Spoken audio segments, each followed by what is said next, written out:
Hello dear friends, I'm Sahil Roy and welcome back to my YouTube channel AU Commerce Scholar.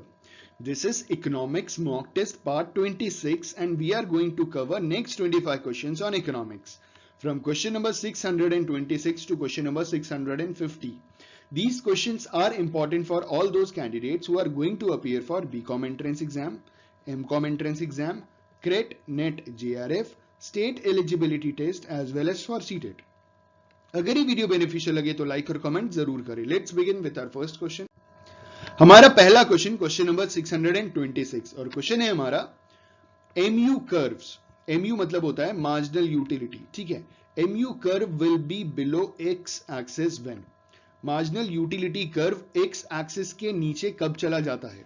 We have four options. पहला option है when marginal utility is positive, दूसरा option when marginal utility is negative, तीसरा option when marginal utility is zero और चौथा option when marginal utility is constant.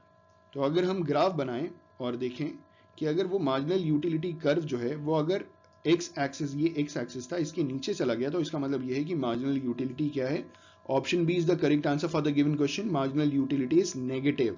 Negative जाने पे X axis के नीचे चला जाता है marginal utility curve. Option B is the correct answer for the given question. हमारा अगला क्वेश्चन नंबर 627। क्वेश्चन है हमारा when the total utility is increasing at an increasing rate, marginal utility is.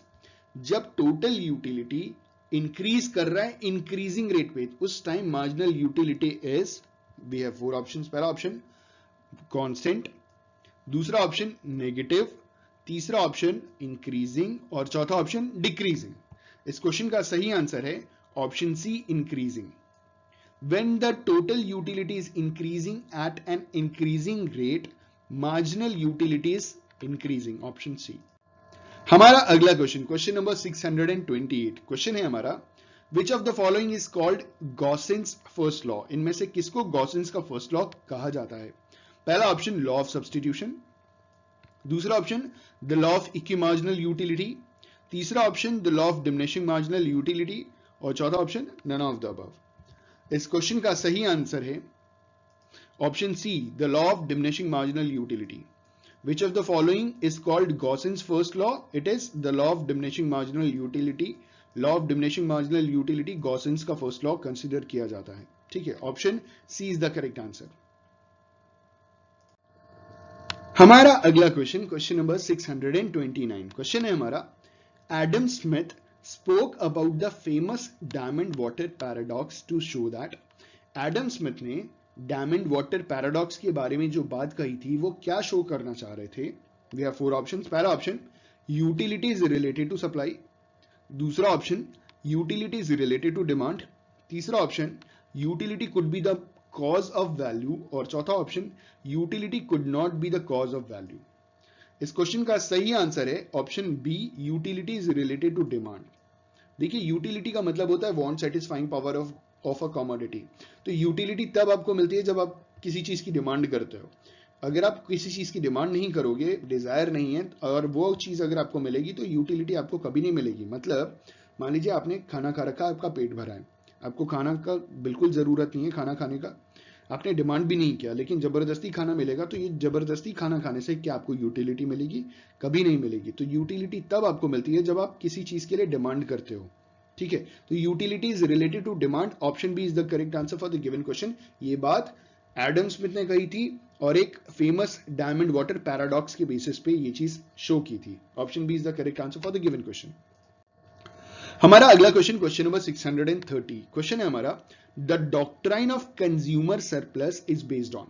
जो डॉक्ट्राइन है कंज्यूमर सरप्लस का, वो इनमें से किसके ऊपर टोटली बेस्ड है? ये फोर ऑप्शंस। पहला ऑप्शन इनडिफरेंस कर्व एनालिसिस, दूसरा ऑप्शन रिवील्ड प्रेफरेंस थ्योरी, तीसरा ऑप्शन लॉ ऑफ सब्स्टिट्यूशन और चौथा option the law of diminishing marginal utility. तो इस क्वेश्चन का सही आंसर है The doctrine of consumer surplus is based on the law of diminishing marginal utility. Option D is the correct answer for the given question. हमारा अगला question number 631। Question है हमारा consumer surplus is also known as. Consumer surplus को और क्या कहा जाता है? We have four options. पहला ऑप्शन इलास्टिसिटी ऑफ डिमांड, दूसरा ऑप्शन डिफरेंशियल सरप्लस, तीसरा ऑप्शन बायस सरप्लस, चौथा ऑप्शन इनडिफरेंस सरप्लस। इस क्वेश्चन का सही आंसर है consumer surplus is also known as buyer's surplus. Option C is the correct answer for the given question. हमारा अगला question, question number 632। Question है हमारा, the want satisfying power of a commodity is known as. ठीक है, the want satisfying power of a commodity is also known as, we have 4 options. पहला option demand, दूसरा option supply, तीसरा option consumption और चौथा option utility. तो आपको मालूम है ना, want satisfying power of a commodity is called utility. ये यूटिलिटी की डेफिनेशन है। ठीक है, यूटिलिटी का डेफिनेशन है the want satisfying power of a commodity. Option D is the correct answer.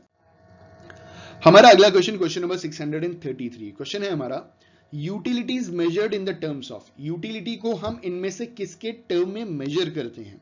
पहला ऑप्शन ग्राम्स, क्या यूटिलिटी ग्राम में मेजर होती है? दूसरा ऑप्शन सेकेंड्स, तीसरा ऑप्शन सेंटीमीटर्स और चौथा ऑप्शन यूटिल्स। इस क्वेश्चन का सही आंसर है option D utils. Utility is measured in the terms of utils. हमारा अगला क्वेश्चन, क्वेश्चन नंबर 634। क्वेश्चन है हमारा, increase in total utility as a result of consumption of an additional unit is known as. सवाल पूछा जा रहा है कि जब एक एडिशनल यूनिट के कंजम्पशन पे जब टोटल यूटिलिटी इंक्रीज कर जाती है तो इसे हम क्या बोलते हैं?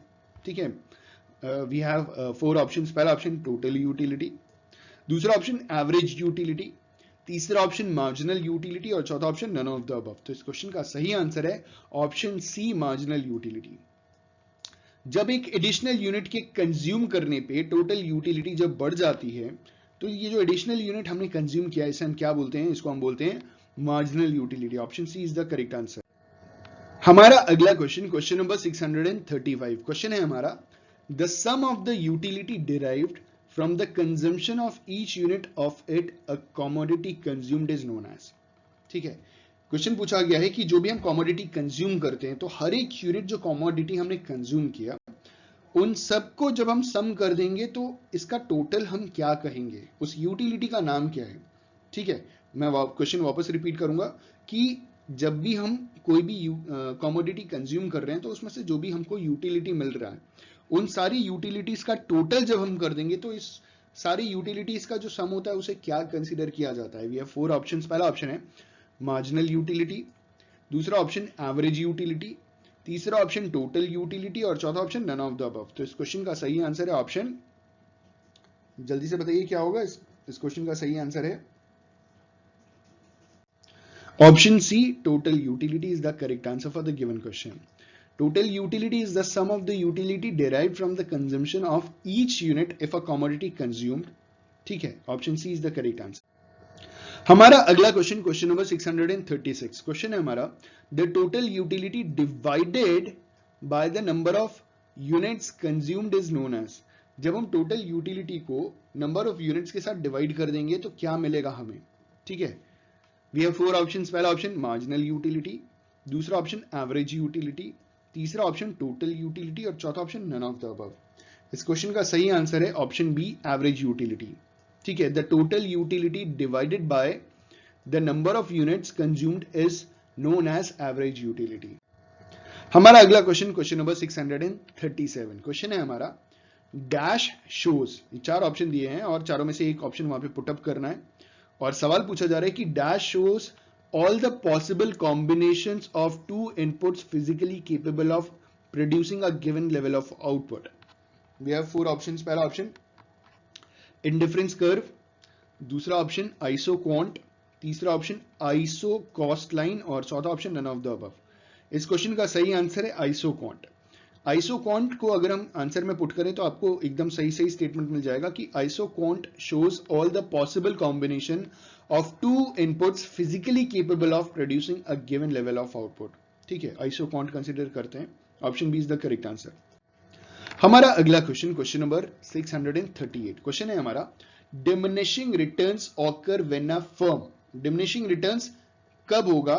फर्म किस सिचुएशन में फर्म का डिमिनिशिंग रिटर्न्स आएगा? We have 4 options. पहला option when the firm uses too much of all inputs, दूसरा option when a firm uses more and more of one input while holding all other inputs constant, तीसरा option When a firm does not utilize its input efficiently, और चौथा option when a firm cuts down on the quantity of all inputs it uses. इस question का सही answer है diminishing returns occur when a firm uses more and more of one input while holding all other input constant. Option B is the correct answer. हमारा अगला question, question number 639. Question है हमारा the technical relationship between input as variable factor and the resulting output is a definition of. सवाल पूछा जा रहा है कि जो टेक्निकल रिलेशनशिप है, इनपुट को अगर हम वेरिएबल फैक्टर की तरह इस्तेमाल करेंगे तो जो रिजल्टिंग आउटपुट आएगा ये किसका डेफिनेशन है. We have 4 options. पहला option law of increasing returns, दूसरा option law of diminishing returns, तीसरा option law of returns to scale और चौथा option law of decreasing returns to scale. इस क्वेश्चन का सही आंसर है option C, law of returns to scale. Law of returns to scale में हम input और आउटपुट का एक टेक्निकल रिलेशनशिप देखते हैं.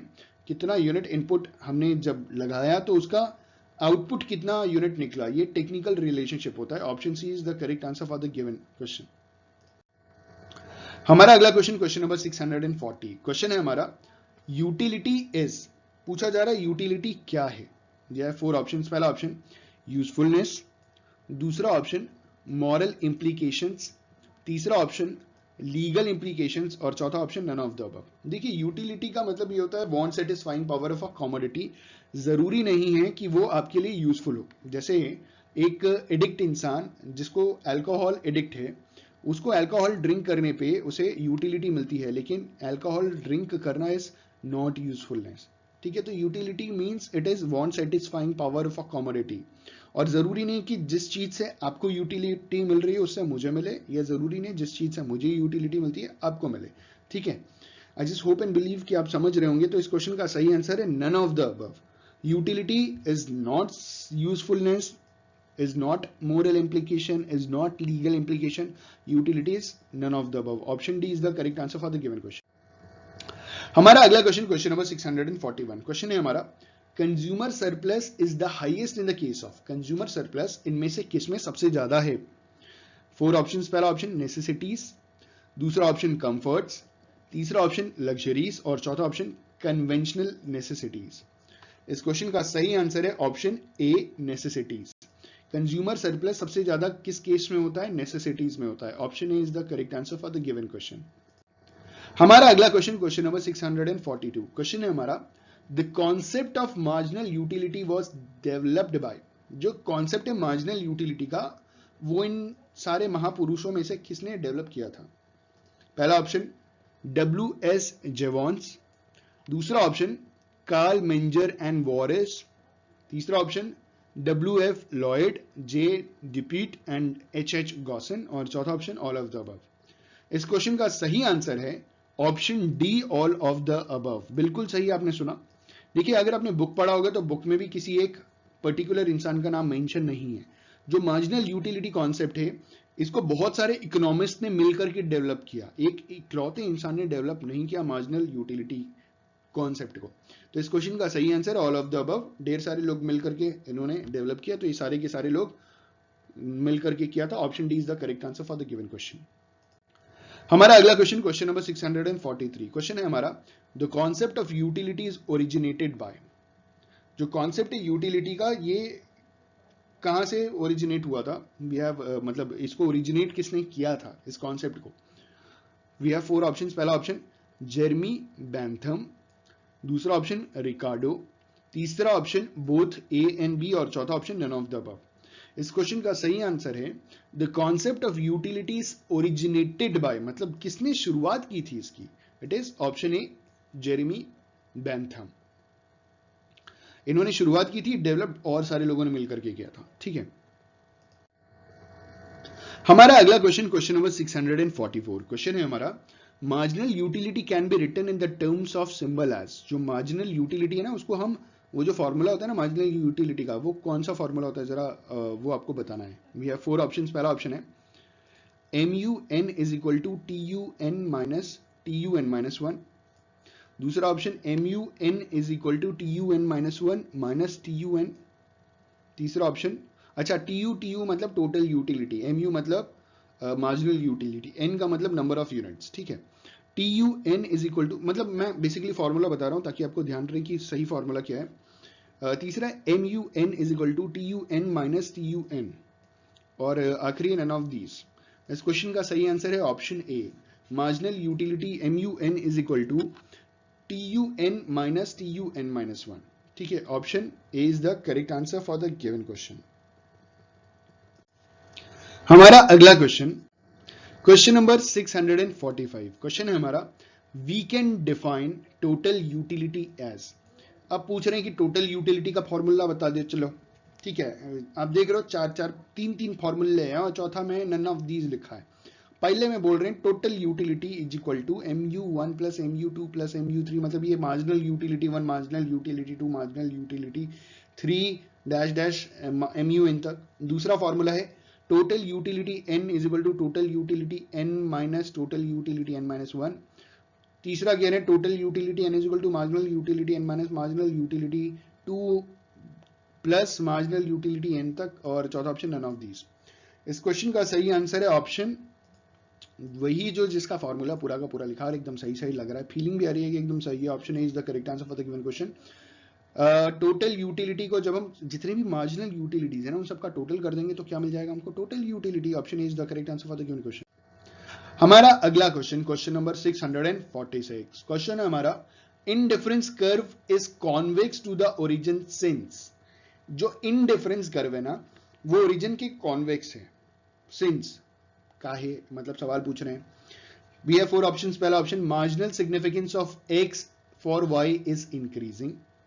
दूसरा पूछ रहे हैं marginal significance of x for y is decreasing. तीसरा कह रहे हैं marginal utility of x is decreasing, और चौथा कह रहे हैं नन ऑफ दीज। इस क्वेश्चन का सही आंसर है ऑप्शन बी, ठीक है। Indifference curve is convex to the origin since marginal significance of x for y is decreasing. Option B is the correct answer. हमारा अगला क्वेश्चन, क्वेश्चन नंबर 647, क्वेश्चन है हमारा, indifference curve never intersect each other due to. जो indifference curve है वो एक दूसरे को कभी इंटरसेक्ट नहीं करता, रीजन उसके पीछे क्या है। पहला option, different levels of satisfaction. दूसरा ऑप्शन है सेम लेवल ऑफ सेटिस्फैक्शन। तीसरा ऑप्शन कॉन्वेक्स टू ओरिजिन, और चौथा ऑप्शन कॉन्केव टू ओरिजिन। तो इस क्वेश्चन का सही आंसर है option A, different levels of satisfaction. Indifference curve कभी भी एक दूसरे को मतलब इंटरसेक्ट नहीं करते क्योंकि डिफरेंट लेवल्स ऑफ सेटिस्फैक्शन होता है हर एक गुड्स। अगला क्वेश्चन, क्वेश्चन नंबर 648, क्वेश्चन है हमारा, the slope of an indifference curve at any point denotes. जो स्लोप है इंडिफरेंस कर्व का वो किसी भी पॉइंट पे क्या डिनोट करता है। 4 ऑप्शंस। पहला option, marginal significance of x for y is increasing. दूसरा option, the marginal significance of one good in the terms of other. तीसरा option, the marginal significance of two goods in the terms of the price, और चौथा option, the marginal significance of one goods in the terms of price. इस question का सही answer है option B, the marginal significance of one good in the terms of other. Option B is the correct answer for the given question. जो slope होता है ना, the slope of an indifference curve at any point denotes the marginal significance of one good in the terms of other. Option B. हमारा अगला question, question number 649, question है हमारा, indifference curve is downward sloping from left to right since more x and less y gives। इन्होंने कहा कि अगर indifference curve downward sloping है from left to right, और कहा जा रहा है कि मोर of x and less of y gives how much satisfaction, ठीक है। On the basis of indifference curve analysis आपको बताना है कि अगर इंडिफरेंस कर्व डाउनवर्ड स्लोपिंग है फ्रॉम लेफ्ट टू राइट और आप ज्यादा x कंज्यूम कर रहे हो और कंपेरेटिवली y कम कंज्यूम कर रहे हो तो आपको कैसा सेटिस्फैक्शन मिल रहा है। पहला ऑप्शन लेस सेटिस्फैक्शन, दूसरा ऑप्शन मोर सेटिस्फैक्शन, तीसरा ऑप्शन इक्वल सेटिस्फैक्शन, चौथा ऑप्शन मैक्सिमम सेटिस्फैक्शन। इस क्वेश्चन का सही आंसर है ऑप्शन सी, इक्वल सेटिस्फैक्शन। जो इंडिफरेंस कर्व है ना वो डाउनवर्ड स्लोपिंग है from left to right since more of x and less of y gives equal satisfaction. Option C. और हमारा आखिरी क्वेश्चन है क्वेश्चन नंबर 650, क्वेश्चन है हमारा, an indifference curve. An indifference curve के बारे में पूछा जा रहा है, उसके फीचर के बारे में, कैरेक्टरिस्टिक्स के बारे में पूछा जा रहा है। An indifference curve slopes downward from right to left. दूसरा, an indifference curve slopes downward from left to right. तीसरा, an indifference curve slopes downward from X axis. और चौथा, an indifference curve slopes downward from Y axis. इस question का सही answer है an indifference curve slopes downward from left to right. Option B is the correct answer for the given question. I just hope and believe कि ये 25 questions आपके लिए beneficial रहे होंगे। अगर किसी क्वेश्चन में दिक्कत है तो लाइक शेयर कमेंट करना ना भूलें और कमेंट जरूर करें। कमेंट दिक्कत आए ना तो कमेंट जरूर कीजिएगा, ठीक है। दिक्कत आए तो कमेंट जरूर करना है। वीडियो पसंद आए तो लाइक कीजिए, शेयर कीजिए, हमारे चैनल को सब्सक्राइब कीजिए, बेल आइकन दबाइए, सब कुछ कर दीजिए, ठीक है। Thank you so much, have a good day.